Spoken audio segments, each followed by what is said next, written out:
2014 parliament ఎన్నికల్లో super star Krishna గారి అల్లుడు గారైనటువంటి గల్లా జయదేవ్ గారు ఎంపీగా వస్తున్నారని చెప్పి చర్చలు జరుగుతున్నటువంటి సందర్భం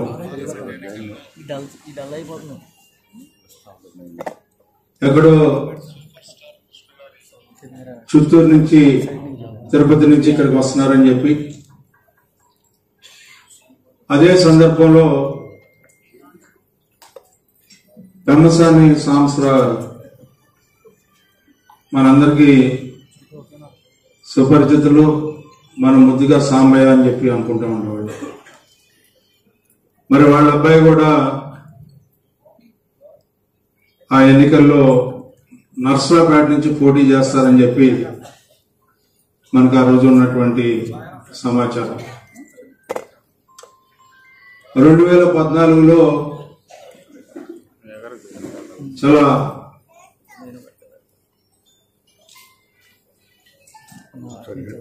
సాధువు కూడా అనేక సందర్భాల్లో దాదాపు ఖాయం అయిపోయింది అనుకున్న సందర్భం ముందు చూపుతోనే ఆ ప్రాంతంలో తనకున్న పరిచయంతో తన తండ్రి గారికి ఉన్న పరిచయాల్ని వాటిలన్నింటినీ పురస్కరించుకోవడం కాకుండా నేను అక్కడ పుట్టి పెరిగాను కొంతకాలం అనే ఒక మంచి ఆలోచనతో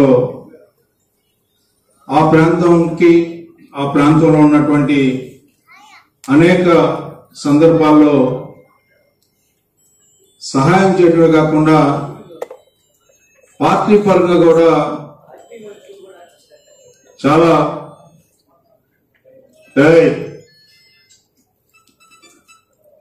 అందరం కూడా పార్టీయే,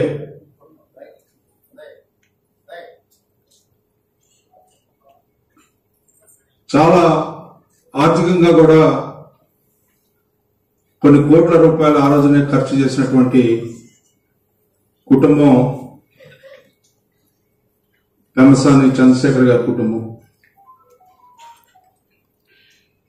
ఆ రోజు అనివార్య కారణాల వల్ల అనుకున్నటువంటి హఠాత్ మార్పులు చేర్పుల వల్ల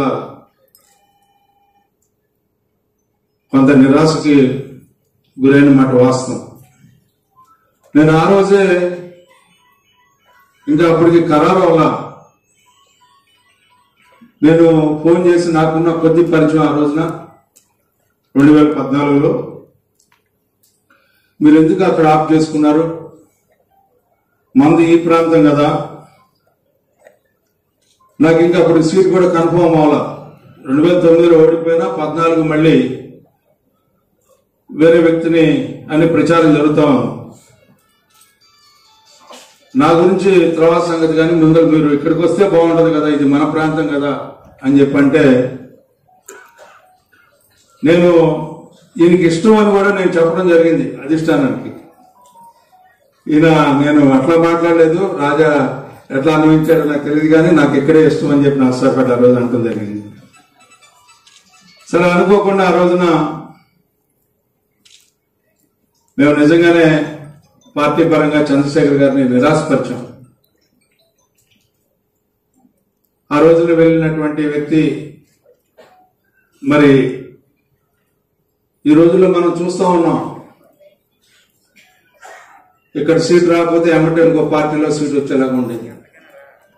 ఇవాళ కూడా మనం చూస్తా ఉన్నాం, ఇక్కడ రానాళ్ళు అటు, అటు రానాళ్ళు ఇటు, జంప్ జిల్లాని అన్నట్టుగా చాలా ఈజీగా మనమైతే మారలేకపోతున్నాం కానీ కార్యకర్తలు నాయకులు మాత్రం చాలా ఈజీగా మారే పరిస్థితులు మనం రోజు చూస్తా ఉన్నాం. అయినా కూడా 10 సంవత్సరాలు ప్రతి సంవత్సరం ఆయనకి ఈ దఫా కూడా జస్ట్ ఇప్పుడే 4:40కి నేను లోకేష్ గారిని కలిశాను. ఆ కలిసిన సందర్భంలో కూడా ఈ దఫా కూడా ఇంట్రెస్ట్ చూపించలేదు. అయినా కూడా నాన్నగారు కన్విన్స్ చేశాడు, చాలా ఫాస్ట్ గా ప్రజల్ని యాక్సెప్టెన్స్ పొందుతున్నాడు చంద్రశేఖర్ గారు అని చెప్పిన సందర్భాన్ని ఎందుకు చెప్తా ఉన్నానంటే, ఈరోజు ఆయనకున్నటువంటి పార్టీ పట్ల ఉన్నటువంటి నిబద్ధత, వాళ్ళ తండ్రి గారు కూడా అంతే. ఇప్పుడే చెప్పాను, ఎంత పోలావో అంత పార్టీ పట్ల కమిట్మెంట్. తమసాని సాంబశివరావు అంటే, సాంబయ్య గారు అంటే పసుపు రక్తానికి చిహ్నం. మరి ఆ రకంగానే వాళ్ళ తమ్ముడు పోతురాజు గారు కూడా మనం 365 రోజులు అన్న నందమూరి తారక రామారావు సజ్జయించి మహోత్సవాల్ని తర్వాత అనుమతి తీసుకున్న చంద్రశేఖర్ దగ్గర ముందుగా అనుమతి ఇచ్చింది మా అన్న పోతురాజు అని చెప్పి గర్వంగా చెప్పుకోవచ్చు మనందరం కూడా. ఆ రకంగా మనకి ఆది నుంచి ఈనాటి వరకు కూడా ఆ కుటుంబం, వారి తల్లి గారు కూడా అంతే, ఎప్పుడు కూడా ఈ పార్టీ బాగుండాలి, ఈ నాయకుడు బాగుండాలి, అహర్నిశలు అనుక్షణం ఈ రాష్ట్రంలో ఉన్నటువంటి తెలుగుదేశం పార్టీ ప్రభుత్వం నాయకత్వం, చంద్రబాబు నాయుడు గారి నాయకత్వాన్ని మనసా వాచ నమ్మినటువంటి కుటుంబం. వాళ్ళు ఎక్కడి నుంచో రాలా, ఇక్కడ పుట్టి ఇక్కడ పెరిగి ఇవాళ మనందరం గర్వపడేలాగా మన కోసం కష్టకాలంలో మనందరినీ ఆదుకోవడం కోసం అడుగు పెట్టినటువంటి వ్యక్తి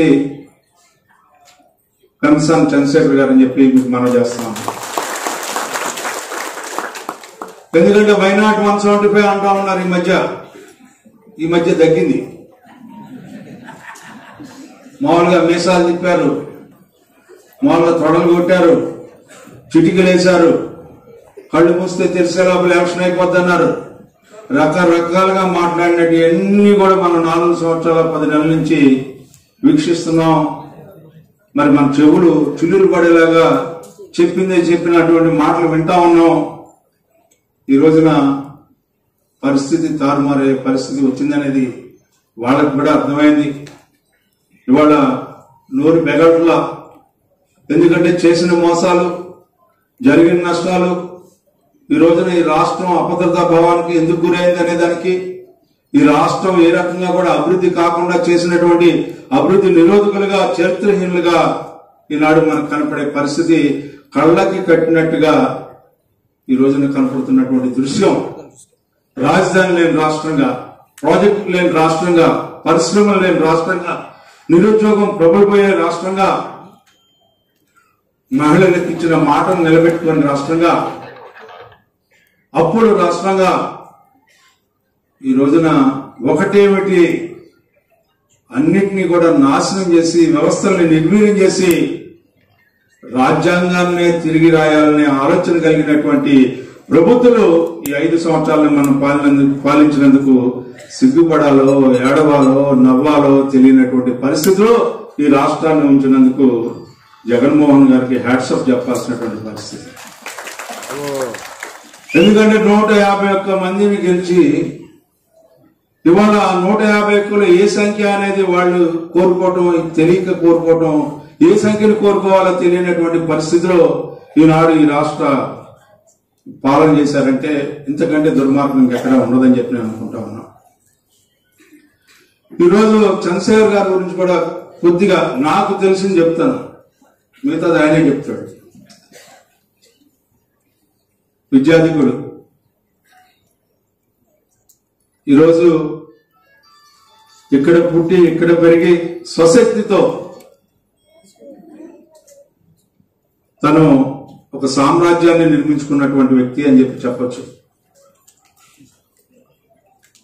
ఈరోజు మనకి గత ఎంపీ గారు ఏ రకమైనటువంటి వ్యక్తిత్వం కలిగినటువంటి వ్యక్తో,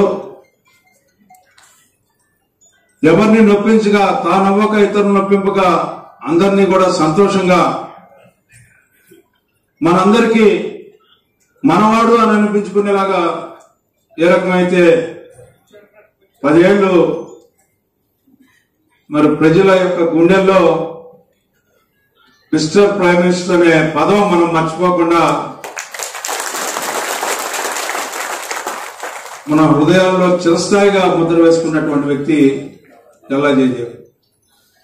అతని కంటే గనడు అన్నట్టుగా ఈరోజు పెమ్మసాని గారి యొక్క జీవితం కూడా అంతే. తన కాళ్ళ మీద స్వయంభూడు అనడానికి మనం ఏ రకంగా దేవుడిని అనుకుంటామో, ఒక మనిషి రూపంలో తనందరికీ తను ఎదిగినటువంటి వ్యక్తి, ఒక సామ్రాజ్యాన్ని నిర్మించుకున్నటువంటి వ్యక్తి, విద్యాధికుడు. ఈ రోజున ప్రపంచం మొత్తం కూడా ఎవరైతే వైద్య వృత్తిలో ఉన్న ప్రతి ఒక్కరు కూడా, లేకపోతే డాక్టర్స్ ఎవరైతే యుఎస్ఎంఎల్ఈ రాయాలనుకున్న వాళ్ళు ఆయన యొక్క గైడ్ ని తీసుకోకుండా, వాళ్ళ యొక్క బుక్స్ ని రిఫర్ చేయకుండా ఏ వ్యక్తి కూడా యుఎస్ఎంఎల్ఈ ఎగ్జామ్ రాయట్లేదు అనేది మీ అందరూ కూడా గుర్తుపెట్టుకోండి. దాదాపు 10 లక్షల మంది ప్రతి సంవత్సరం కూడా ఆయన ఏదైతే ఆ క్వశ్చన్ డెవలప్ చేశాడో ఆ క్వశ్చన్స్ చూడకుండా ఇంకొక బుక్ కోసమో ఇంకొక రిఫరెన్స్ బుక్ లాగా ఈ రోజున ప్రపంచానికి, ఒక ఆంధ్ర రాష్ట్రానికి కాదు, ఒక భారతదేశానికి కాదు, లేకపోతే ఒక ఆసియా ఖండానికి కాదు, ప్రపంచ దేశాలన్నిటికీ కూడా ఎవరైతే వైద్యం విద్యార్థులు ఉన్నారో వాళ్ళు యుఎస్ఎంఎల్ఈ ఎగ్జామ్ రాయాలో వాళ్ళందరూ కూడా ఈ రోజున తన యొక్క పుస్తకాన్ని చూడకుండా, దాంట్లో ఉన్న క్వశ్చన్స్ చూసుకోకుండా, రిఫరెన్స్ చేయకుండా ఎగ్జామ్కి వెళ్ళినటువంటి ఘనతను సాధించాడు. ఒక భారతీయుడు, ఒక ఆంధ్రుడు, ఒక తెలుగువాడు, ఒక బుడిపాలెం బుల్లాడు అంటే ఎందుకంటే ఘనత ఏదైనా ఉందా అని చెప్పి అడుగుతా ఉన్నా. This is wonder. మనం ఏదో బిల్ గేట్స్ నో లేకపోతే ఇంకోళ్ళో పోడుకుంటా ఉంటాం. ఇతనే మనకు నిజమైన గేట్స్ అని చెప్తా ఉన్నా. ఇండియా గేట్స్ ఓపెన్ చేసినటువంటి వ్యక్తి పెమ్మసాని చంద్రశేఖర్. నేను అతిశయోక్తిగా చెప్పట్లా, లేదా పొగిడితే నాకు వచ్చేదే లేదు. నాకు 63 సంవత్సరాలు ఆల్రెడీ వచ్చింది. ఇంకా నేను కుర్రాడిని అయితే పొగిడితే ఏదైనా వచ్చింది అంటే ఇవాళ అతనికి ఉన్న వాస్తవాన్ని, అతనికి ఉన్న సమర్థతని, అతనికి ఉన్న శక్తిని, అతనికి సమాజానికి ఏం సేవ చేస్తున్నాడు అనేది, ఎలాంటి సేవ చేస్తా ఉన్నాడు మనం అనుకుంటా ఉంటాం. అన్ని దానాల్లో కంటే విద్యాదానం చాలా గొప్పదని చెప్పి అలాంటి విద్యాదానాన్ని సమాజానికి అందించడమే కాకుండా ప్రపంచానికి అందించే ఒక వ్యక్తిగా ఈ ఇద్దరు సోదరులు మన ముందు ఉన్నారు. ఎందుకంటే రవి గారిని రాజకీయంలో లేకపోయినా వాళ్ళు ఎందుకు పిలిచారంటే మీ ఇద్దరి యొక్క కాంబినేషన్ రామలక్ష్మణులు మీ ఇద్దరు. This is one more which I want to say to the people. It's a real combination. వాళ్ళ పుట్టగా సహజంగా పుడతా ఉంటాం. కలిసి ఉండటం అనేది సోదరులు ఒక కుటుంబంలో కలిసి ఉండటం అనేది అది గొప్పతనం. ఎందుకంటే వాళ్ళ అమ్మని చూడనివాడు, చెల్లిని చూడనివాడు, దేవుని దయతో మీ దగ్గరికి వస్తున్నానంటే మనం నమ్మకొచ్చాలని చెప్పి ప్రయత్నిస్తూ ఉంటే ఎవరి యొక్క ప్రవృత్తి ఏ రకంగా ఉంటుంది, సమాజానికి మన బట్టి, మన యొక్క కాండక్ట్ బట్టి, బిహేవియర్ బట్టి ఉంటుంది.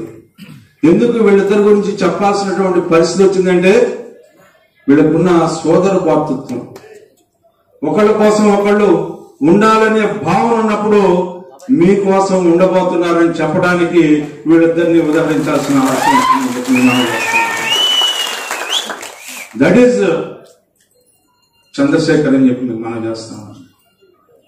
మేము చాలా కొద్దిసార్లు కలిసినా కూడా చాలా అనలిటికల్ గా, విశ్లేషణాత్మకంగా మాట్లాడతాడు. సబ్జెక్ట్ కి కన్ఫైన్ అయి మాట్లాడతాడు. సమయాన్ని వెచ్చించే సమయాన్ని కూడా మనతో మామూలుగా గడిపినట్టు ఉంటుంది. కానీ తనతో సంభాషిస్తా ఉంటుంటే మనం కూడా ఎంత నేర్చుకున్నామని అనుకున్నా కూడా ఇంకా ఇతని దగ్గర నుంచి నేర్చుకోవాల్సింది ఉంది అనే భావన. వాళ్ళు ఎలాంటి వ్యక్తులు పార్లమెంట్కి వెళ్తే ఈ రాష్ట్రం గురించి, ఈ రాష్ట్రంలో ఉన్న సమస్యల గురించి, ఈ సమస్యల తోరణాల గురించి చర్చించాల్సినటువంటి వ్యక్తులు రాజకీయాలకు రావాలి. డబ్బు కోసమో, వ్యాపారం కోసమో, మనుషుల్ని పీడించడం కోసమో, పక్షపాతంతో ఉండటం కోసమో రాజకీయాలకు రాకూడదు. వాళ్ళ నిస్వార్థమైనటువంటి ప్రజలకి ఏది అవసరమో, ప్రజల యొక్క మనోభావాలకు అనుగుణంగా ఆలోచించగలిగినటువంటి శక్తి, సమర్థత, యుక్తి సంపూర్ణంగా ఉంది అని చెప్పి నేను విశ్వసిస్తా ఉన్నాను. అందుకే ఈ 4 మాటలు మీకు దగ్గర చెప్పడానికి నేను ప్రయత్నిస్తా ఉన్నాను. ఎక్కడ కూడా లోటు లేకుండా చేయాలి. మనం మంచి మెజార్టీ ఇవ్వాలి. పోటీ ఎవరైనా అంటే మనకు మంగళగిరి. ఇవాళ డిక్లేర్ చేస్తా ఉన్నా, మంగళగిరి నియోజకవర్గం కంటే ఒక్క ఓటైనా ఎక్కువ తీసుకురావాలి. మన దమ్ము, ధైర్యం, సాహసం, తెలుగుదేశం పార్టీ సత్తా చూపించినప్పుడే నిజమైన గౌరవాన్ని తెలుగుదేశం పార్టీకి, ఆలపాటి రాజాకి ఇచ్చినట్టయితే అని చెప్పి మనం చేస్తాం.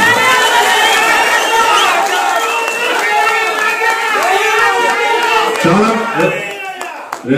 చప్పట్లు రాదు, నా రోజు కొడతానే ఉంటారు. ఎందుకు ఈ మాటలు చెప్తా ఉన్నానంటే ఇక్కడ ఉన్న పరిస్థితి అది.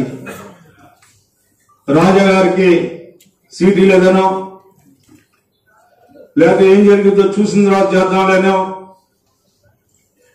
లేకపోతే ముందుగానే వెళ్ళి ఖర్చు వేసుకునే వాళ్ళ గురించో, వెనకబడిపోయామని చెప్పి ఇంకోటి బాధపడో, ఇది పార్టీ తత్వం కాదు. పార్టీ ఏది నిర్ణయించిందో,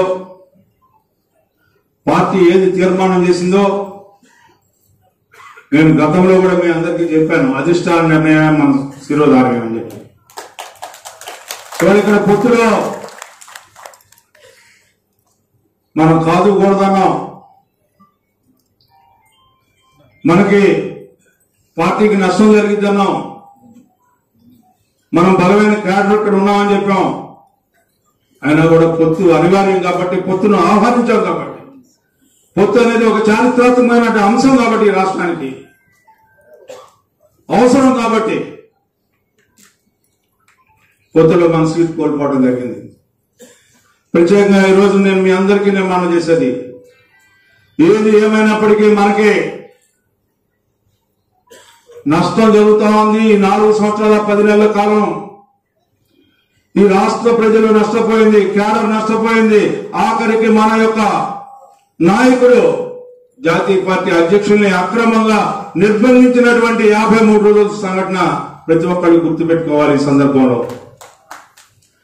అదే సందర్భంలో మన నాయకుడి యొక్క కుటుంబాన్ని కూడా ఎన్ని రకాలుగా దూషించారనేది కూడా మనం అందరం కూడా గుర్తు తెచ్చుకోవాలి.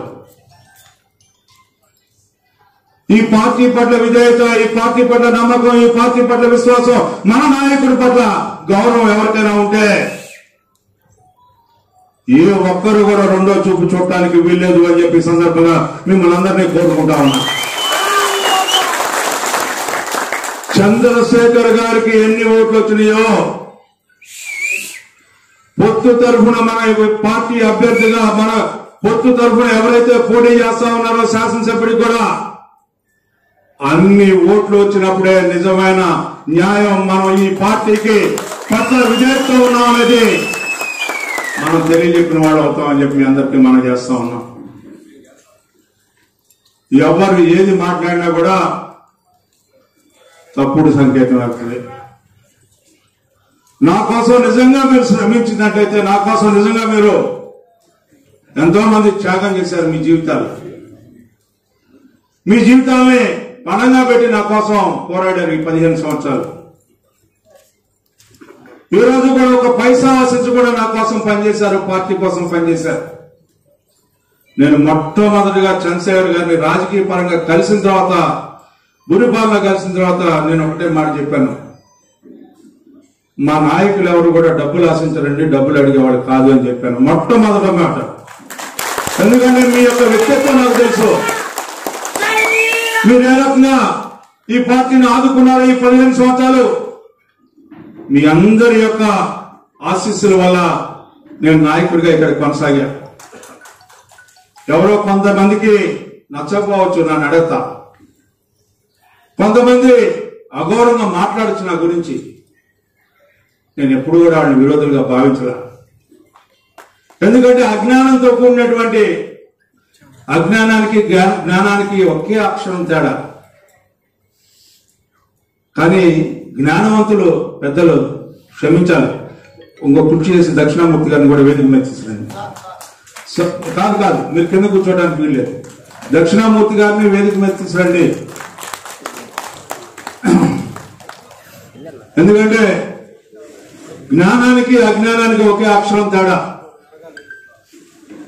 కానీ జ్ఞానం అనేది సమాజాన్ని మంచి చెడు అనేది విశ్లేషించడమే కాకుండా చెడును కూడా ఏ రకంగా మంచి వైపు తీసుకెళ్లాలో ఆలోచించగలిగినటువంటి జ్ఞానం. అలాంటి జ్ఞాన బోధ సృష్టి ఈ తెనాలి పట్టణం. మధ్యలో కూర్చోండి సార్, మధ్యలో కూర్చోండి. నేను కూర్చోను, నేను అసలు కూర్చోను. ఇవాళ నేను కూర్చోండి, మీరు రండి, మధ్యలో కూర్చోండి.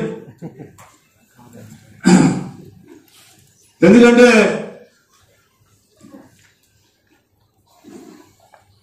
జ్ఞాన బోధకి సృష్టికర్త ఈ తెనాలి పట్టణం, తెనాలి నియోజకవర్గం అని చెప్పి మనం చేస్తా ఉన్నా. తెనాలి అంటే ఒక చరిత్ర, తెనాలి అంటే ఒక విజ్ఞాన గని, తెనాలంటే కళ్ళకి కానాచి, తెనాలంటే ఒక ఉద్యమాలకి ఊపిరి,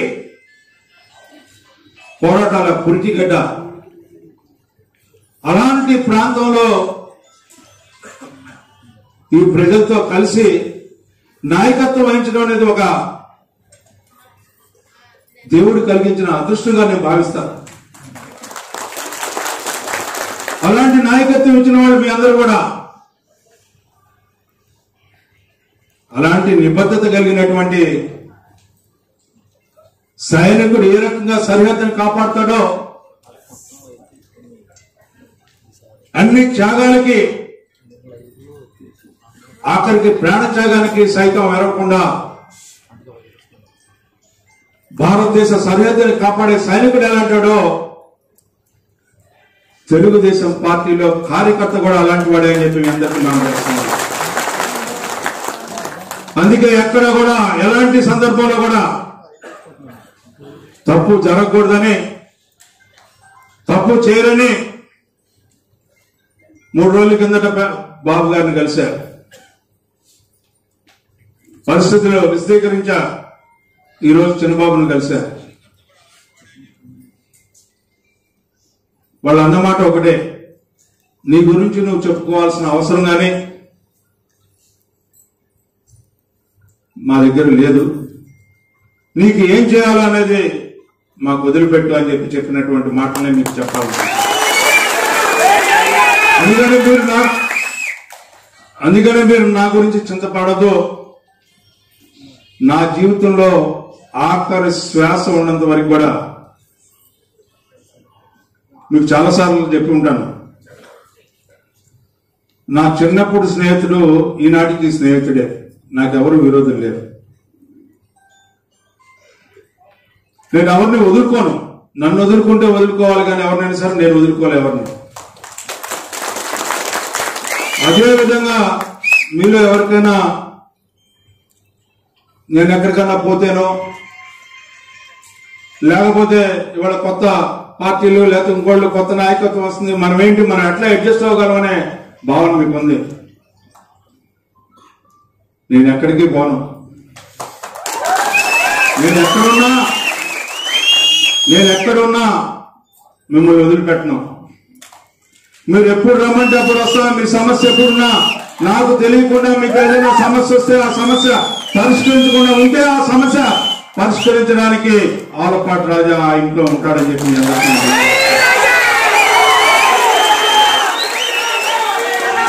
అందుకే అధికారంలో ఉన్నా అధికారంలో లేకపోయినా మీతోనే ఉన్నా,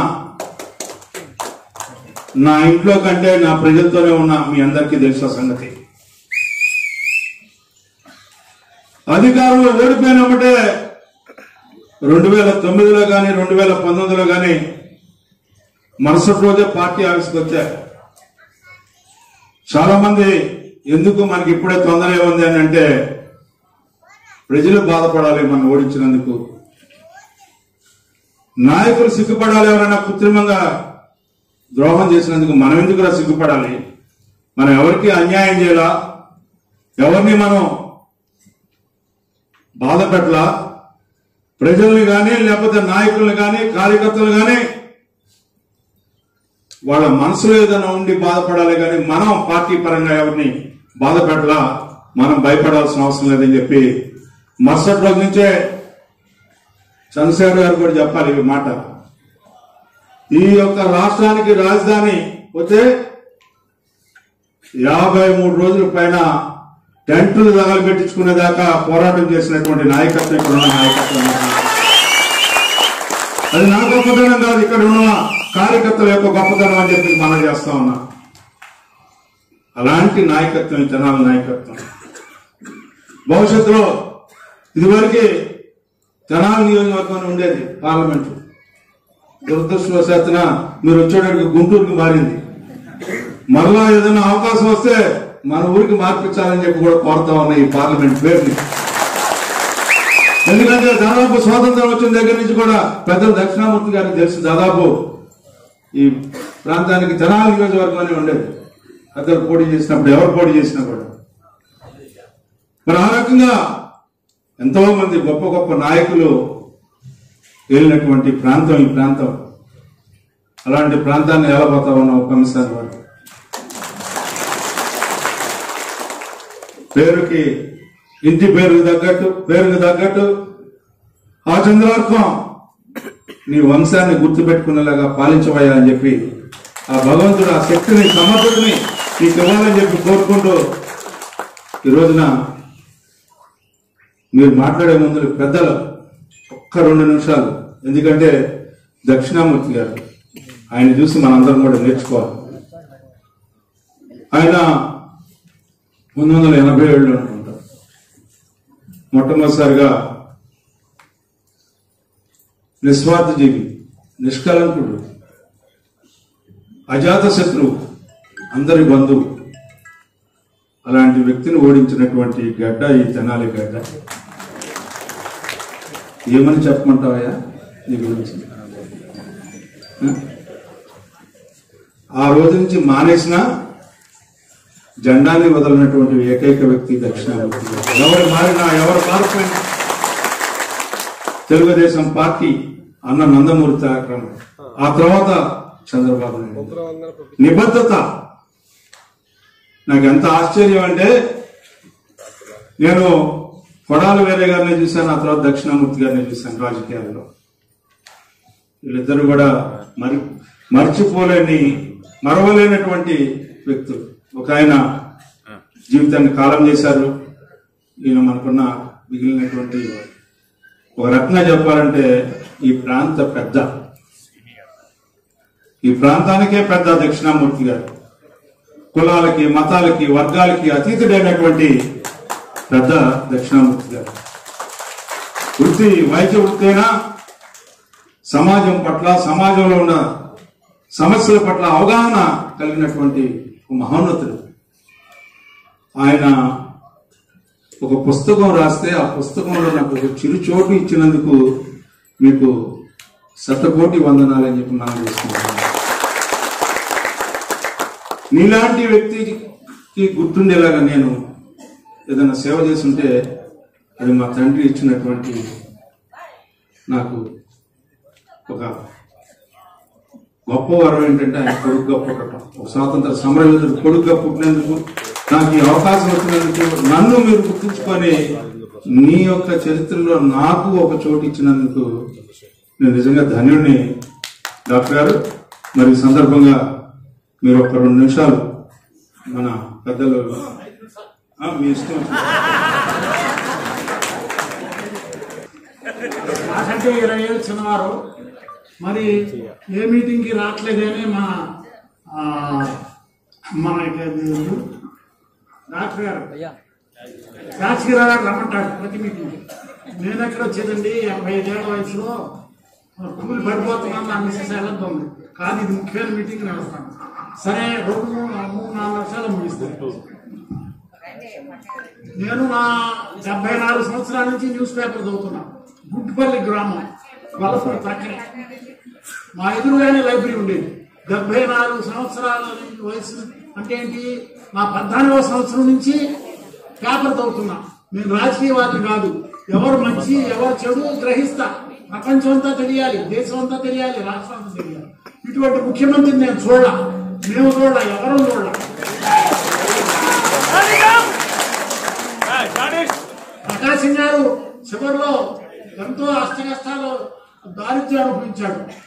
కోట్లు సంపాదించి ప్రజలకు ఇచ్చాడు. విజయభాస్కర్ రెడ్డి గారు, మేనా సంజీవ్ రెడ్డి గారు, బ్రహ్మానంద రెడ్డి గారు, అందరినీ కలుపుకుని వెళ్ళేవారు.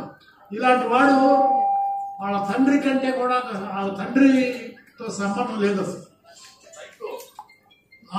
ఈనాడు చదువుతుంటే ఎంత కడుక్కుపోతుందండి. రాయలసీమలో నాయకులు, మంత్రి, ఒకడు ఎమ్మెల్యే భార్య, ఎమ్మెల్యే పిల్లలు దోచుకుంటున్నారు. రోజు చూస్తుంటే కళ్ళమ్మ నీళ్లు పెట్టుకుంటున్నాను. ఎవరు ఉంటాడు? కక్ష, కార్పణ్యం, ద్వేషం, ప్రజలంటే సానుభూతి లేదు. 10 వేలకే హెలికాప్టర్ వాడతాడు. ఇలాంటి ముఖ్యమంత్రిని చూసారా? ఏమైనా అనుకోండి, నేను చెప్తున్నాను. అసలు ఇక్కడ ప్రతిపక్షమే కూడా పనికిరాడు. అదేంటి లేదండి, వైఎస్ఆర్పీ వాళ్ళకి తెలిసినా సరే నేను ఇంకెంతకాలం పోతున్నాను. మరి చెప్పేదేనండి, ప్రతిపక్షానికి కూడా పనికిరాడు. ప్రతిపక్షానికి 10 సీట్లు వస్తే, సోనియా కాంగ్రెస్ 5 వస్తే, నేను సోనియా కాంగ్రెస్ మెరుగు. తులసిరెడ్డి అనంత మంచాడు, కాశీ కృష్ణారెడ్డి, గాదే వెంకటరెడ్డి, చాలా మంది ఉన్నారు పాత కాంగ్రెస్. కాదండి, వీడు ప్రతిపక్షంలో కూడా ఉండకూడదు. ప్రతిపక్షంలో కలుస్తాడు, పడేస్తాడు, తింటాడు, దోచేస్తాడు. మరి అందుకని ఒక 5 సీట్లు కనుక వాళ్ళకి వస్తే సోనియా కాంగ్రెస్ మనకి మంచి ప్రతిపక్షం ఉంటుందండి. వైఎస్ఆర్పీ వాళ్ళకి తెలిసినా సరే నేనేం భయపడ్డాను. సరే, ఇటువంటి అన్యాయమైన ప్రభుత్వాన్ని చంద్రబాబు నాయుడు గారు, రాజా గారు ఓడిపోయినప్పుడు నేను నమ్మలా. 2 నెలల వరకు నమ్మలా. మీరు ఓడిపోయారా? ఎన్ని మోసాలు చేశాడు ఆర్కే బోర్కే.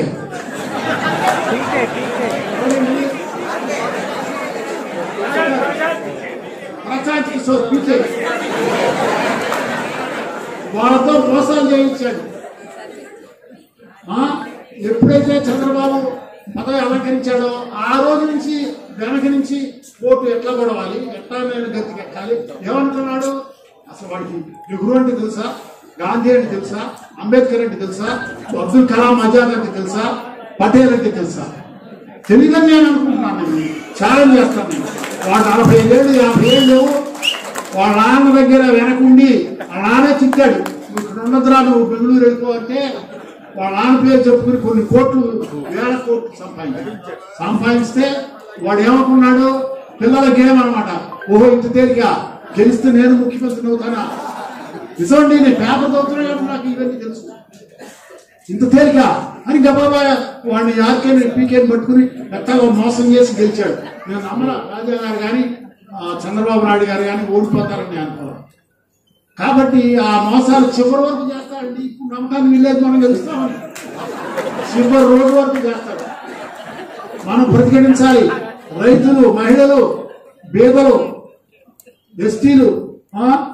అయితే నా ఫ్రెండ్ ఒక ఆయన చెప్పాడు, మేము పొలంలో అడిగామండి, పొలంలో పని చేసుకునేవాడిని, మాకు వస్తున్నాయండి 3,000 వస్తున్నా. 3,000 ఎవరి వాళ్ళు ఎవరండి? ఏ ప్రభుత్వం లేదండి. వెంకటరావు ప్రభుత్వం నుంచి ఇస్తున్నారు, విజయభాస్కర్ ప్రభుత్వం ఇస్తుంది, తర్వాత ఎన్టీఆర్ గారు ఇస్తున్నారు, అందరూ ఇస్తున్నారు. ఈ రాకపోయినా ఇస్తారు. వాళ్ళ అమాయకులు, చదువు రాళ్ళు, పొలాల్లో పనిచేసుకునేవాళ్ళు, వాళ్ళు వేశారు ఓట్లు. వాళ్ళ అమాయకులు, వాళ్ళని తిట్టకూడదు, వాళ్ళని అర్థమేంటి చెప్పాలి. పోనీ ఒక 20% వేసుకోండి. 20% ఏం గెలుస్తాడు?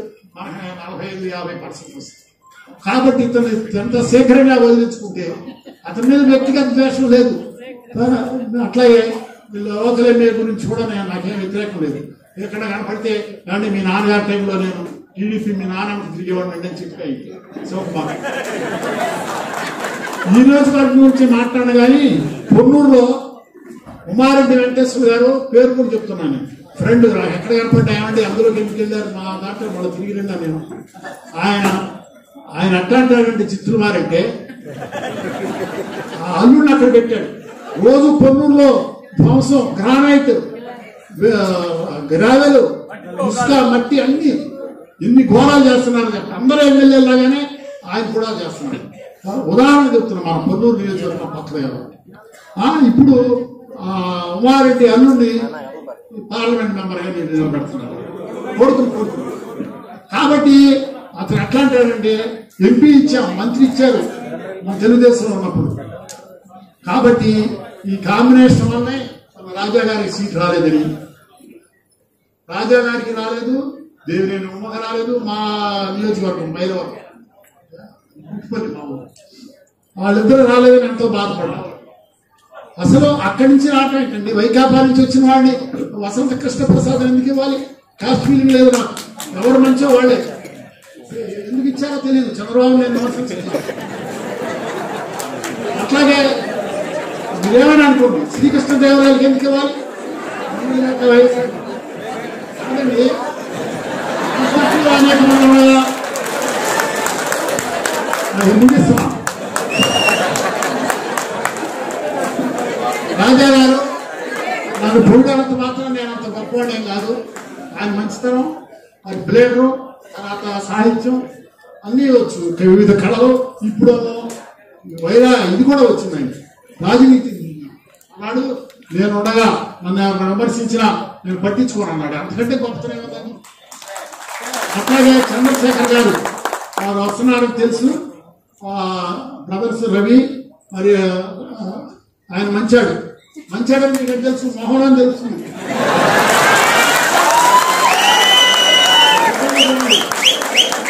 ఫోటోలో మోహన్ చూస్తున్నా నాకు తెలుస్తుంది. మరి ఆయన ఎంత మేధావో చెప్పాడు. ఇప్పుడు ఆయన ఎంత గొప్పవాడో, ఎంత చదువులో గొప్పవాడో రాజా గారు చెప్తే నాకు తెలిసింది. అటువంటి రోజు మనకి ఎంపీగా రావటం, మన ఓట్లన్నీ కూడా జనసేన పట్టడం, జనసేన ఓట్లన్నీ చంద్రశేఖర్ గారు పట్టడం చేయాల్సిన బాధ్యత మనందరూ.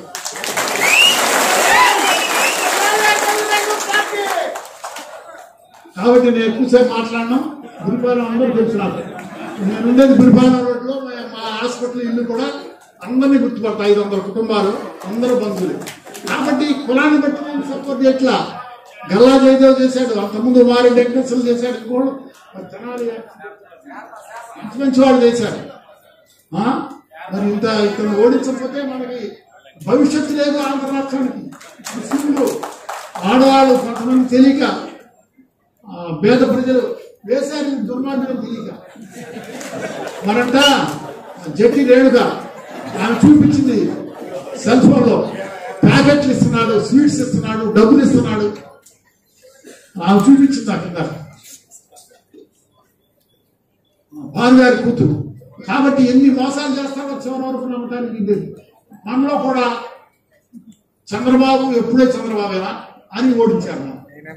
ఆయన చేసిన తప్పే లేదు. ఆ ఐడియాలు ఉంటే ఇంకెంతో అభివృద్ధి చేసేవాడు. పోలవరం పూర్తి చేసేవాడు, ఇది అమరావతి పూర్తి చేసేవాడు. కాబట్టి నేనేదో ఆవేశంగా పూర్వలాగా నేను మాట్లాడలేను. మీ అందరికీ నాకు గౌరవం ఇచ్చిన ఆ నాన్నగారు ఎంతో స్వాతంత్ర యోధులు, ఇల్లు తెలుగుదేశానికి ఇచ్చారు వాళ్ళ నాన్నగారు. మా మామగారు ఎడ్లపల్లి. అందువల్ల ఆయన ఒకటి కాదు, ఆయన మంచితనం మీ అందరికీ. సంతోషం. కొన్ని కారణాల వల్ల కొంతమందిని తీసుకోవాల్సిన అవసరం, మనం వాళ్ళందరినీ గౌరవించుకోవాల్సిన అవసరం మన దగ్గర లేరని కాదు. అక్కడున్న పరిస్థితులు, అక్కడున్న ప్రాంతాలు బట్టి మనం కొన్ని చేయాల్సినటువంటి అవసరాలు వస్తూ ఉంటాయి.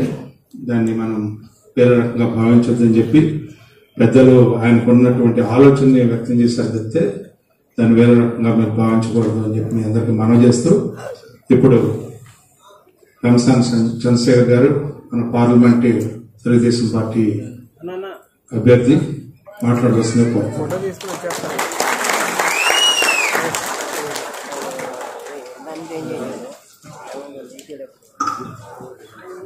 మధ్యలోనే పెట్టండి.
రక్తమంతా పసుపుతో నింపుకున్నటువంటి తెలుగుదేశం పార్టీ కార్యకర్తలకు, అభిమానులకు, నాయకులకు, అదేవిధంగా వేదికను అలంకరించినటువంటి పెద్దలు దక్షిణామూర్తి గారికి, నిరంతరం కార్యకర్తల గురించి ఎంత దూరమైనా వెళ్లేటువంటి మన డెల్టా టైగర్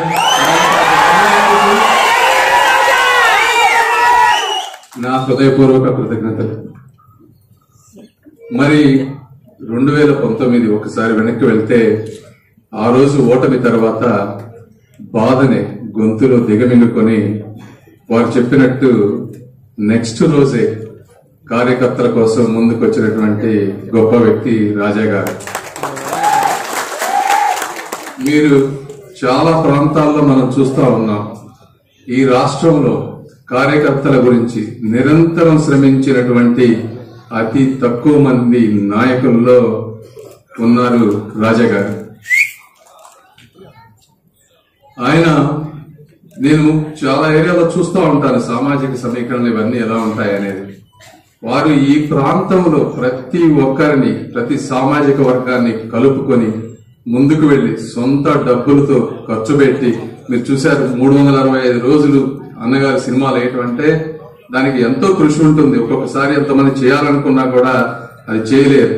సినిమాలు వేయటమే కాదు, ప్రతి నెల పెద్దవాళ్ళను తీసుకురావటం, వాళ్ళకి సన్మానాలు చేయటం, ఇలా ఎన్నో కార్యక్రమాలు చేస్తూ తెలుగుదేశం పార్టీని నిరంతరం ప్రజలకు దగ్గర చేస్తూ వారు వన్ సైడ్ ఉండేలాగా తెనాలి నియోజకవర్గాన్ని తీర్చినటువంటి గొప్ప బలమైన నాయకులు మన రాజా గారు.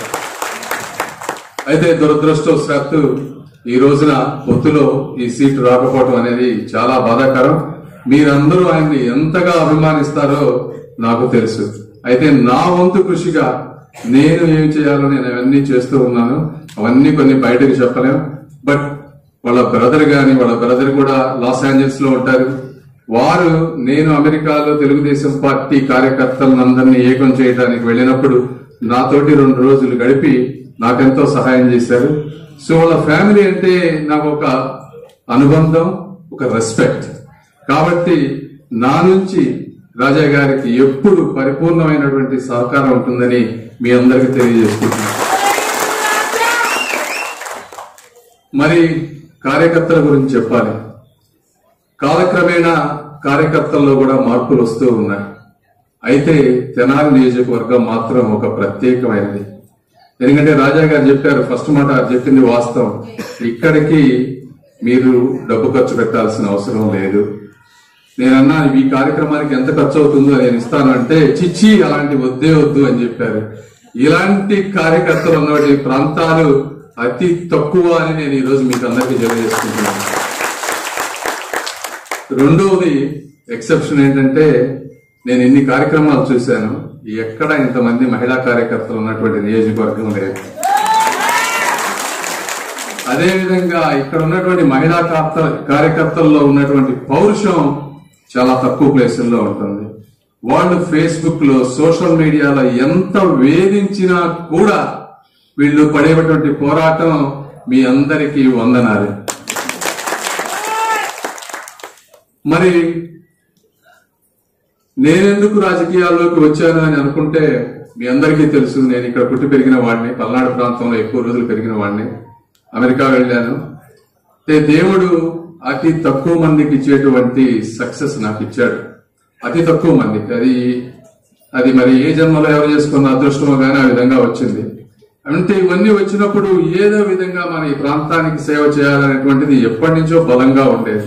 అందుకే చంద్రబాబు నాయుడు గారు 2014లో నన్ను వచ్చి పోటీ చేయమన్నప్పుడు ఒక్కసారి కూడా ఆలోచించకుండా నేను ఆ రోజు చేస్తాం అనుకున్నాను. అయితే కొన్ని పరిస్థితుల కారణాల వల్ల ఆ రోజు కుదరలేదు. కుదరకపోయినప్పటికీ నేను ఆ రోజు చేసినటువంటి సంక్షేమ కార్యక్రమాలు మాచర్లో గాని ఇంకోటి గాని, ఎలక్షన్ ముందు మేము ఆల్మోస్ట్ 100-120 బోర్లు వేసాం. ఎలక్షన్ అయిపోయినాక కూడా నేను పోటీ చేయకపోయినా కూడా వచ్చి వాటన్నిటికీ మోటార్లు బిగించి, అదేవిధంగా 3-4 వాటర్ ట్యాంకర్లు ఈ రోజు కూడా లాస్ట్ 10 సంవత్సరాల నుంచి తిరుగుతూ ఉంటాయి. అంటే ఇది ఎందుకు చెప్తున్నాను అంటే, నేను ఒక కార్యక్రమాన్ని ఆరంభిస్తే ఎంత అడ్డంకులు ఎదురైనా, ఎన్ని అవమానాలు ఎదురైనా దాన్ని మాత్రం వదలను అని చెప్పడానికి చెప్తా ఉన్నాను. సో ఈ రోజు కూడా యాక్చువల్ గా నేను బిజినెస్ లో చాలా బిజీగా ఉన్నాను. బిజినెస్ అద్భుతంగా ఉంది. కాకపోతే గత 2-3 సంవత్సరాల నుంచి చూస్తున్నటువంటి రాష్ట్ర పరిణామాలు చూసి భరించలేక నేను ఈ రోజు రాజకీయాల్లోకి వచ్చాను. మీరు చూస్తా ఉన్నారు గల్లా జయదేవ్ గారిని. వాళ్ళ ఫాదర్ ఆయన కూడా ఒకప్పుడు ఎన్ఆర్ఐ. ఆయన ఇక్కడ 1980లో ఆ రోజుల్లో ఒక బిజినెస్ పెట్టాలంటే చాలా కష్టమైన పని. ఇప్పుడున్నంత సొఫిస్టికేషన్ లేదు. అయినప్పటికీ ఆయన వచ్చి ఒక రూరల్ ప్లేస్ లో రూరల్ అన్ఎంప్లాయ్మెంట్ తగ్గించడానికి ఆయన ఇండస్ట్రీ స్టార్ట్ చేశారు. ఎవరన్నా నాకు తెలియదు, మీరు ఎంతమంది చూసారో కానీ ఆ ఇండస్ట్రీకి వెళ్ళి, అది చాలా అద్భుతంగా ఉంటుంది. ఇండియాలోనే అతి తక్కువ ఇండస్ట్రీస్ అంత అద్భుతంగా ఉంటాయి. అవి చెయ్యాలి అంటే దానికి ఒక కఠోర శ్రమ కావాలి. అది అలాంటివి చేసిన అలాంటి వాళ్ళకు తెలుస్తుంది. కానీ జగన్మోహన్ రెడ్డి గారు ఈ రోజున ఆయనకి వీటి విలువ తెలియదు. 15-16 వేల మంది ఎంప్లాయీస్ ఈ రోజు అక్కడ వర్క్ చేస్తున్నారు. వాళ్ళందరి గురించి ఆలోచించకుండా కొన్ని వేల కోట్ల రూపాయల ట్యాక్సులు కడుతున్నారు గవర్నమెంట్ కి. అవి ఆలోచించకుండా కేవలం దాన్ని బలహీనతగా చూసుకుని వారిని వేధించి ఆయన ఇప్పుడు గెలిచే అవకాశం ఉన్నా కూడా గెలవనీయకుండా ఈ రోజు రాష్ట్రం నుంచి పంపించే పరిస్థితి తీసుకొచ్చారు. ఇలాంటివన్నీ చూడలేక, అదేవిధంగా మీరు చంద్రబాబు నాయుడు గారిని చూశారు. మరి చంద్రబాబు నాయుడు గారు లేకపోతే ఈ రోజు ఆంధ్ర రాష్ట్రం గాని తెలంగాణ రాష్ట్రం గాని ఏ విధంగా ఉండేదో మీ అందరికీ తెలుసు. మన ఇండియాలో ఇన్ని రాష్ట్రాలంటే ఒక హైదరాబాదే ఇంత అద్భుతంగా ఎందుకుంది? అది ఎవరి వల్ల అయింది? చంద్రబాబు నాయుడు గారి వల్ల. మరి ఆయన 40 సంవత్సరాలు ఈ రాష్ట్రం కోసం గొడ్డు చాకిరీ చేస్తే ఆయనకి ఏం దొరికింది అంటే 50 రోజుల జైలు శిక్ష. ఈ జైలు శిక్ష కూడా వ్యవస్థల్ని మేనేజ్ చేసి ఆయన్ని A39 గా పెట్టి మొదటి వాళ్ళందరికీ 30 రోజులు బెయిల్ వస్తే మీరు కావాలని ఇవన్నీ చేశారు. చేసినప్పుడు మరి మాలాంటి వాళ్ళం మేము ఉండలేకపోయాం. ఇలాంటివి ఎన్నో అరాచకాలను సహించలేక మీరు చూస్తున్నారు. గంజాయి రోడ్లు, ఈ రోడ్లు అమెరికా నుంచి ఇండియాకి ఫాస్ట్ గా రావచ్చేమో కానీ విజయవాడ నుంచి తెనాలికి ఈరోజు ఇంత ఘోరంగా ఉన్నాయి పరిస్థితులు. ఇలాంటి పరిస్థితుల్లో మాలాంటి సక్సెస్ వచ్చినటువంటి వ్యక్తులు ముందుకు రాకపోతే ఈ సమాజం చాలా గడ్డు పరిస్థితి ఉంటుంది. ఆంధ్ర ప్రజలు అడుగు తినేస్తే తీసుకొస్తారనేటువంటివి ఆలోచించి మేము ఈ రోజు సొంత ప్రయోజనాలను మానుకొని వ్యక్తిగతంగా ఎంత నష్టపోయినా సరే మమ్మల్ని పెంచిన ఈ రాష్ట్ర ప్రజల గురించి మేము ముందుకు వచ్చాం. ఇందులో ఇంకొక విషయం ఏంటంటే, మీరు ఈరోజు చూస్తూ ఉన్నారు చంద్రబాబు నాయుడు గారు కానీ లోకేష్ గారు కానీ పవన్ కళ్యాణ్ గారు ఎంత కష్టపడుతున్నారు అనేది. మరి లోకేష్ గారు ఎండనక వాననక 3000 కిలోమీటర్ల పైన ఆయన పాదయాత్ర చేస్తూ ఉన్నారు. పొద్దున సాయంత్రం వీకెండ్ అని లేదు, మనుషులను కలుస్తున్నారు. ఇప్పుడు చంద్రబాబు నాయుడు గారికి అంతా బ్యాక్ ఎండ్ ఆయనే. మరి ఇవన్నీ చేసి పెట్టు శంకరారావం సభలు చేస్తూ ఆయన మంగళ నియోజకవర్గాన్ని అభివృద్ధి చేసుకుంటూ ఆయన పడుతున్నటువంటి కష్టం అతి తక్కువ మందికి తెలుసు ఆయన ఎంత కష్టపడతారు అనేది. అదేవిధంగా వ్యక్తిగతంగా చాలా గొప్ప వ్యక్తి మన లోకేష్ గారు. ఆయనలో కల్మషం అంటూ ఉండదు, బ్లాక్ అండ్ వైట్, ఒకటి ఏది ఉంటే అది చెప్పేస్తారు ఆయన. సో అలాంటి వ్యక్తులు. అదేవిధంగా పవన్ కళ్యాణ్ గారు మీరు ఈరోజు చూస్తున్నారు, ఆయనకు కూడా సినిమాలో 50 కోట్లు 100 కోట్లు వస్తాయి ఒక సినిమా తీసుకుంటే. అయినప్పటికీ అవన్నీ వదులుకొని రాష్ట్రం గురించి ప్రతి అడ్డమైన వాడి చేత బూతులు తిట్టించుకుంటూ కలిసి ఈరోజు ముందుకు వెళ్లే పరిస్థితి. చంద్రబాబు నాయుడు గారు అవసరమైతే పవన్ కళ్యాణ్ గారి ఇంటికి వెళ్తారు, పవన్ కళ్యాణ్ గారు అవసరమైతే చంద్రబాబు నాయుడు గారి ఇంటికి వెళ్తారు. ఇవి ఎందుకు జరుగుతున్నాయంటే ఇవన్నీ కేవలం ఎవరికి జరగక కాదు, ఈ రాష్ట్ర భవిష్యత్తు గురించి. అదేవిధంగా అలాంటి సిచ్యువేషన్ ఈ రోజు ఇక్కడ వచ్చింది. ఈ రోజు వచ్చినప్పుడు పవన్ కళ్యాణ్ గారు మన తెలుగుదేశం పార్టీ కష్టకాలంలో ఉన్నప్పుడు ఆయన రాజకీయాలు ఆలోచించకుండా రోడ్డు మీదకి వచ్చారు. కాబట్టి ఇది ఒక రాజనీతి, పొత్తు ధర్మం అనేది రాజనీతి. మనం ఎదుటివారు సహాయం చేసినప్పుడు మనం పరిపూర్ణంగా సహాయం చేయటం అనేది ఒక మనిషి లక్షణం. కాబట్టి తెలుగుదేశం పార్టీ కార్యకర్తలు అందరూ కూడా మనోహర్ గారికి పరిపూర్ణంగా 100% ఓట్ ట్రాన్స్ఫర్ అవ్వాలని చెప్పి మీ అందరికీ నేను కోరుకుంటున్నాను.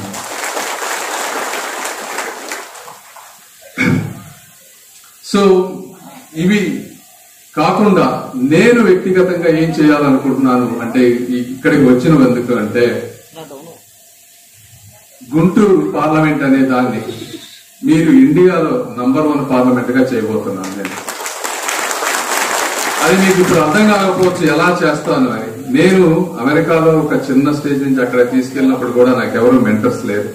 అక్కడ ఒంటరిగా వెళ్ళాము, అయినా రూపాయి డబ్బు లేకుండా కూడా ఈ స్థితికి తీసుకొచ్చాను. సో ఏ విధంగా చేయాలి అనేటువంటి నాకు ఒక పరిపూర్ణమైనటువంటి అవగాహన ఉంది. ఈ సమాజానికి ఏమి కావాలి, ఎందుకంటే నేను ఒక మున్సిపల్ హై స్కూల్లో చదువుకున్నాను. నేను పెరిగిన వాతావరణంలో నాకు ఉన్నటువంటి స్నేహితులందరూ కూడా బడుగు బలహీన వర్గాల ప్రజలు. వారు ఎలా ఆలోచిస్తారో తెలుసు, వాళ్ళు ఎంత కష్టపడతారో తెలుసు.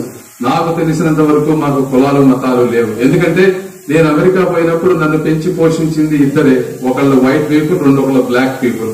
వాళ్ళ వల్లే నేను ఈ రోజు ఇక్కడ ఈ స్థితికి ఉన్నాను. కాబట్టి ఎవరో నా ముక్కు మొహం తెలియని వాళ్ళు నన్ను ఇంత పెద్దగా చేసినప్పుడు నన్ను పెంచి పోషించిన నా ప్రజలని సమానంగా చూసేంతటువంటి విఘ్నత ఉన్న వ్యక్తిని నేను. కాబట్టి మీరందరికీ నేను చెప్పేది ఏంటంటే, నేను అన్ని వర్గాల ప్రజలకి ఏది అయితే చేయగలను శక్తి మేరకు ప్రతి క్షణం మీకోసం పాటుపడతానని నేను మనస్ఫూర్తిగా తెలియజేసుకుంటూ ఆశీర్వదించాలని కోరుకుంటూ సెలవు తీసుకుంటున్నాను. Thank you. ఎందుకంటే ఈ వేదిక మీద అందరినీ పరిచయం చేయాలంటే కష్టం. బాధ్యతగా పట్నం నుంచి ఒక 10 మంది మెయిన్ లీడర్స్ అందరు కూడా హరిప్రసాద్ గారి ప్రెసిడెంట్ గారి నాయకత్వంలో రేపు 29వ తారీఖు ఉదయం టైం తీసుకొని మొత్తం పట్నంలో ఉన్న 40 వార్డుల్లో ఉన్నటువంటి పార్టీ ప్రెసిడెంట్ సెక్రటరీస్, 40 వార్డులో ఉన్నటువంటి నియోజకవర్గ లీడర్స్, 40 వార్డులో ఉన్నటువంటి జిల్లా లీడర్స్, అదేవిధంగా ఎవరైతే కీ రోల్ ప్లే చేస్తా ఉన్నారో ఈ 15 సంవత్సరాల నుంచి కౌన్సిలర్స్ అందరు కూడా ఒక పూట వెళ్లి టైం తీసుకొని, ఆ టైంకి నేను ఉంటే నేను కూడా వస్తాను, మీరు కలిసేయండి ముందుగా. ఎందుకంటే మనం ఇక్కడ వర్క్ స్టార్ట్ చేయాలి అండి. ఫోటో అది కాదు, విషయం అది కాదు. ఏమినో మీ అందరికీ నేను చెప్తా ఉన్నాను, మళ్ళీ ఇక్కడ వేదిక మీద అందరికీ చెప్తున్నాను. చంద్రబాబు నాయుడు గారి ఉమ్మడి మేనిఫెస్టో ఏదైతే పవన్ కళ్యాణ్ గారు, అదేవిధంగా చంద్రబాబు నాయుడు గారి ఉమ్మడి మేనిఫెస్టోని, ఎందుకంటే మీకు నేను మళ్ళీ వేదికని ఉపయోగించుకుంటున్నాను ఒక 2 నిమిషాలు మాత్రమే. ఎందుకంటే ఈ రోజున వాళ్ళకి వాలంటరీ వ్యవస్థ ఉంది. వాళ్ళు ప్రతిదీ కూడా ప్రజల్లోకి వెళ్ళి చెప్పుకుంటున్నారు, మీకు ఇది రాదు ఇది వస్తుంది అని చెప్పి. మన మీద నెగిటివ్ ప్రచారం చేస్తున్నారు, వాళ్ళు పాజిటివ్ గా చెప్పుకుంటున్నారు. మనం ఇక్కడ ఉన్న వ్యక్తులు మన బాధ్యతగా ప్రజల్లో తీసుకెళ్ళాలి. 35,000 మంది తీసుకెళ్ళాం, 80,000 కుటుంబాలు ఉంటాయి. ఇంకా మనం మధ్య మధ్యలో ఆ వాంతరం ఈ వాంతరం అని చెప్పి నాకు ఏదో మాయమాటలు చెప్తూ ఉంటారు. మీరు ఇంకా 35,000 మంది దగ్గర తీసుకెళ్ళాలి. ఇది 55 రోజుల్లో జరగాలి. ఉమ్మడి మేనిఫెస్టోని తీసుకెళ్ళాలి. మనం సాధికారిక సభ్యులు వేయాలి. ఇంకొక 1900 మందిని వేయాలి. ఈ రెండు కూడా నేను ఎందుకు చెప్తున్నానంటే, దీన్ని మనం ఆచరించకపోయినట్లయితే మనం ప్రగల్భాలుగా మన మాటలు మిగులుతాయి తప్పితే మనం అనుకున్న మెజార్టీని సాధించలేము. మనం గ్రామ స్థాయి నుంచి, వార్డు స్థాయి నుంచి, మండల స్థాయి, పట్టణ స్థాయి, నియోజకవర్గ స్థాయి అన్ని గ్రూప్స్ కూడా ఈ 60 రోజులు 55 రోజులే నేను చెప్పేది. ఈ 55 రోజులు మాత్రం పరిపూర్ణమైనటువంటి విశ్వాసంతో, నమ్మకంతో చంద్రబాబు నాయుడు గారిని ముఖ్యమంత్రి, అదేవిధంగా చంద్రశేఖర్ గారిని ఎంపీ, మనోహర్ గారిని ఎమ్మెల్యే చేయాలి. ఇందులో డిస్ప్యూట్ లేదు. నేను చెప్పే దాంట్లో ఎక్కడ తప్పు జరిగినా సాయంత్రానికి నాకు ఫోన్ వచ్చింది. మిమ్మల్ని తిట్టలేము, తిట్టించుకోవాలి. వెరీ ప్లెయిన్ గా చెప్తున్నా మీ అందరికీ. నాకేం మొహాటం లేదు. మిమ్మల్ని ఇంకా నేను ఇంకో 10 సంవత్సరాలు నాకు ఓపిక ఉన్నంత వరకు తిడతానే ఉంటాను. ఈయన ఎక్కడికి పోయినా మన తిట్లు తప్పట్లేదురా అని అనుకోవాలి. తిట్టేది మాత్రం ఖాయం. పని చేయకపోతే మీ అందరూ నిజంగా చెప్తున్నాను, నేను ఇక్కడ ఉన్నంత కంటే కూడా డబల్ పనిచేసి ఇది నాయకత్వం అని చెప్పి అనిపించుకోండి. బ్రాండ్ అంటే బ్రాండ్ లాగా ఉండాలి. మా రఘురామయ్య బ్రాండ్ కాదు, మన బ్రాండ్ లాగా ఉండాలి. మన బ్రాండ్ అంటే బ్రాండ్ లాగా ఉండాలి. నేను వేరే అంటే కాదు. గర్వపడే ఇవాళ ఏ రకంగా చంద్రశేఖర్ గారు మన గురించి ఒక కామెంట్ చేశారో, ఆ కామెంట్ అంటే అది రియల్ గా నేను ఒక మాట అంటే ఈ మాట పోషించుకునే వ్యక్తులు మా ఊర్లో ఉండాలని చెప్పి గర్వంగా చెప్పుకునేలాగా, ఏ రకంగా అయితే బుర్రిపాలెంలో బై ఎలక్షన్ లో 2260 ఓట్లు వచ్చినాయో అదే రకమైనటువంటి టింజితో మీ అందరూ పనిచేయాలని చెప్పి, అదేవిధంగా ఇంకొక రోజు వాళ్ళని టైం తీసుకొని సామిరెడ్డి గారు, కోటిరెడ్డి గారు, మిగతా పెద్దలందరూ కూడా, ఇంకో కోటిరెడ్డి కూడా ఉన్నాడు, మీ అందరూ కలిసి టీం మొత్తాన్ని 20 ఊళ్ళ నుంచి మొత్తం అందరినీ మెయిన్ లీడర్స్ తీసుకొని వెళ్ళి ఒకసారి పరిచయం. అదేవిధంగా రూరల్ మండలం కేసనకోటి, అట్లాగే మన గిరిగణేష్ వీళ్ళందరినీ చూసుకొని మొత్తం రాకేష్ ఉన్నాడా, వీళ్ళందరూ మీ అందరూ కలిసి మొత్తం సురేంద్ర ఉన్నాడా, ఓకే, మీ అందరు కలిసి టీం అందరు కూడా కలిసి అందరు కలిసి వెళ్ళి గాలి 18 ఊళ్ళాళ్ళు వెళ్ళి ఆయన కనపడి లక్ష్మయ్య మీ అందరు కూడా 18 ఊళ్ళాళ్ళు అందరు కలిసి వెళ్ళి ఆవిడ ఒకసారి అన్ని కులాలు అన్ని వర్గాలు ఎవరైతే మన వాళ్ళందరూ ఉన్నారో వాళ్ళందరినీ పరిచయం చేసి తర్వాత వే ఆఫ్ వర్క్ ఎట్ చేయాలనేది చూద్దాం. ఓకే, అర్థమైందా? ఎక్కువ మంది అవసరాల గురించి నేను రాలేదు, 30 ఏళ్ళు ఉండడానికి వచ్చాను. నేను వారానికి 10 గంటలు ఎక్సర్సైజ్ చేస్తా, చాలా ఫిట్ గా ఉంటాను. సో 30 ఏళ్ళు నాకు ఇబ్బంది లేదు. ఒకటి. రెండోది, మీకు రాజా గారు ఇక్కడ పూర్తిగా అందుబాటులో ఉంటారు. ఏ పరిస్థితుల్లో అయినా మీకు ఏది అవసరమైనా కూడా మీ అందరికీ నేనున్నాననేది మర్చిపోవద్దు.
నరసింహ